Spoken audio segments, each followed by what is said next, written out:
இப்போ ரீசெண்டாக ஒரு கிளைண்ட் வந்து எனக்கு கால் பண்ணியிருந்தார். நான் மீட் பண்ணணும்னு சொன்னார். வாங்க சார் ஆஃபீஸ்க்கு வாங்க, கண்டிப்பாக மீட் பண்ணலாம் சார், நம்ம ஆஃபீஸ் பல்லாவரத்தில் தான் இருக்குது, மீட் பண்ணலாம் வாங்கன்னு சொல்லியிருந்தேன். அவர் வந்திருந்தார். அவர் பார்த்தீங்கன்னா நைஜீரியாவில் வந்திருக்காரு. அவர் என்ன சொன்னார்னா, வந்த உடனே எனக்கு வந்து ஒரு 1 crore தேவைப்படுது, 5 to 7 years டவுன் த லைனில் வந்து இமீடியட்டாக எனக்கு ஒரு 1 crore தேவைப்படுது, இது எப்படி பிளான் பண்ணலாம் பாலா, எனக்கு ஹெல்ப் பண்ணுங்கள்.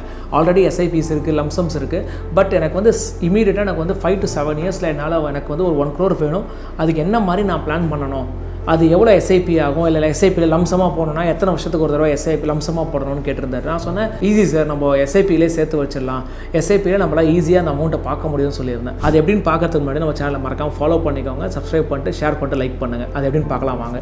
அவர் எவ்வளோ ரூபாய் கேட்டார்னா 1 கோடி கேட்டார். எத்தனை வருஷத்துலனா 5 to 7 yearsல. நான் வந்து அப்பர் பேண்ட் 7 years எடுத்துக்கிட்டு இருக்கேன். ஸ்டெப் அப் பண்ண முடியுமான்னு கேட்டேன், பண்ண முடியும்னு சொன்னார். 10% பண்ணிக்கலாம்னு சொல்லியிருந்தேன் நான். அப்போ பார்க்கும்போது பார்த்தீங்கன்னா 2 விதமாக எடுத்துகிட்டு இருக்கேன். சினாரியோ 1 வந்து நார்மல் எஸ்ஐபி 12%, சினாரியோ 2 வந்து step up SIP normal SIP 13% எடுத்துகிட்டு இருக்கேன். அப்போ பார்த்தீங்கன்னா நார்மல் எஸ்ஐபி பார்த்தீங்கன்னா 12%ல் வந்து ரிக்வயர்டு அமௌண்ட் பார்த்தீங்கன்னா 77,600 சில்லற வருது. 13%ல் 74,916 ரூபாய் வருது. ஸ்டெப் அப்பில் பார்த்தீங்கன்னா 59,800 ரூபாய் வருது. 13%ல் பார்த்தீங்கன்னா 57,000 வருது. இப்போ டோட்டல் இன்வெஸ்ட்மெண்ட் வேல்யூ பார்த்தீங்கன்னா அவங்க வந்து நார்மல் எஸ்ஐபியில் 12%ல் 65 லட்சமும் 13%ல் வந்து 63 லட்சமும் சேர்த்து வச்சிருப்பாரு. ஸ்டெப் அப்பில் பார்த்தீங்கன்னா 68 லட்சமும் 13%ல் பார்த்தீங்கன்னா ஸ்டெப் அப்பில் 65 லட்சமும் சேர்த்து வச்சிருப்பாரு. அந்த எண்ட் ஆஃப் 7th இயரில் ரெண்டுத்துலேயுமே பார்த்தீங்கன்னா அவரால் வந்து 1 crore இல்லை 1 crore மேலே சேர்த்து வச்சுருக்க முடியும். ஆனால் அவரோட கன்சிஸ்டன்சி தான் இங்கே முக்கியம்னு நான் சொல்லியிருந்தேன். எப்படின்னு கேட்டிருந்தீங்கன்னா அது எஸ்ஐபியில் மட்டும்தான் கன்சிஸ்டன்சி வரும். நம்ம எப்படி வந்து ஒரு ஜிம்முக்கு போகிறோம், ஒரு ரெகுலராக ஒரு வாக்கிங் போகிறோம், நம்ம ஃபிசிக்கலாக ஃபிட்டாக வச்சுக்கணும், நம்ம பண்ணும்போது இமீடியட் ரிட்டர்ன்ஸ் எதிர்பார்க்க முடியாதோ அதே மாதிரி தான் நம்ம எஸ்ஐபியிலும் இமீடியட் ரிட்டர்ன் எதிர்பார்த்தா வராது. The longer duration, the longer period will be helping us to fetch more return, more corpus for our future. நான் இதுதான் அவர்கிட்ட சொல்லியிருந்தேன். அவருக்கு வந்து ஆல்மோஸ்ட் 3.5 lakhs சம்பாதிக்கிறார் நைஜீரியாவில்.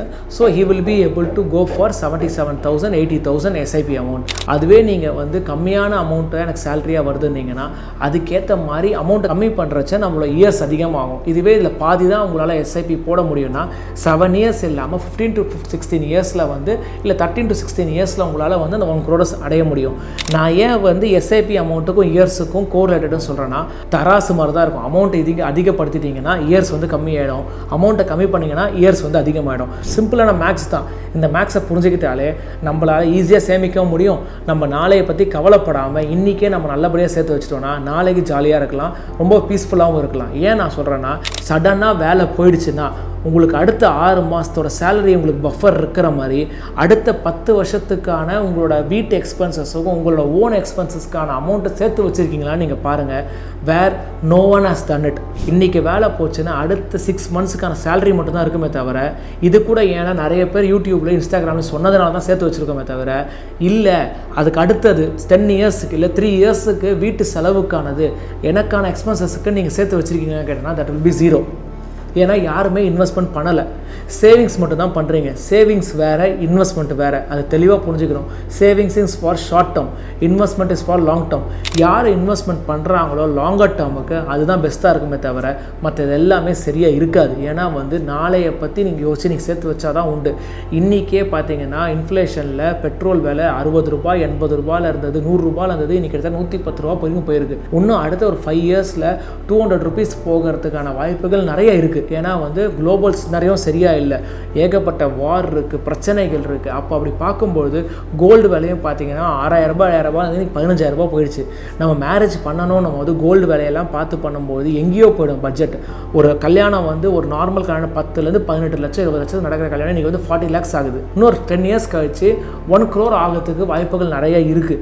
அப்போ அப்படி பார்க்கும்போது நம்ம அதுக்காக என்ன சேர்த்து வச்சுருக்கோம், நம்ம நாளைக்கு நம்ம பசங்களுக்காக என்ன சேர்த்து வச்சுருக்கோம், நம்மளோட ஃப்யூச்சருக்காக என்ன சேர்த்து வச்சுருக்கோன்றதை டீட்டெயிலாக யோசித்து நிதி ஆலோசகரை பார்த்து எக்ஸ்ப்ளனேஷன் எடுத்துக்கிட்டு எப்படி பண்ணணும் அவங்க கைடன்ஸ் எடுத்துகிட்டு பண்ணுங்கள். இதுக்கு மேலே உங்களுக்கு சந்தேகமாக இருந்தால் மேலே நம்பர் கால் பண்ணுங்கள், நானே உங்களுக்கு கைட் பண்ணுறேன்.